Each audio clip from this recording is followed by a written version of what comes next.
আপনি ওই ধান্দা ফান্দা চাঁদাবাজি হাটঘাট মাঠ ইজারার রাজনীতি, এই রাজনীতি বাংলাদেশে থাকবে না। বাংলাদেশের হিউজ মনস্তত্ত্বে পরিবর্তন হয়ে গেছে।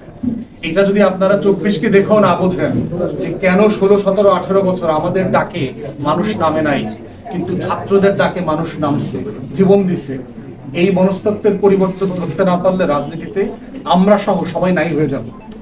একদম চাঁদাবাজি ব্যাপক আকার ধারণ করেছে।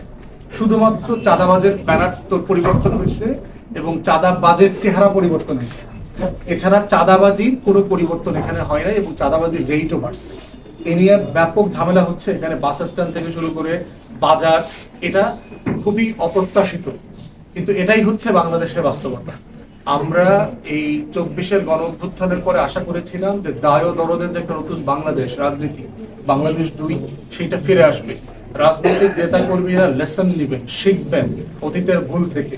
কিন্তু আমরা দেখতে পাচ্ছি যে রাজনৈতিক দলের নেতা কর্মীরা আসলে শিখছেন না। শেখার পদ্ধতিটা হচ্ছে আপনার আওয়ামী লীগের মতো হবে, এটা মনে রাখবেন। বাংলাদেশ কিন্তু বদলে যাচ্ছে। আপনি ওই ধান্দা ফান্দা চাঁদাবাজি হাটঘাট মাঠ ইজারার রাজনীতি, এই রাজনীতি বাংলাদেশে থাকবে না। বাংলাদেশের হিউজ মনস্তত্ত্বে পরিবর্তন হয়ে গেছে।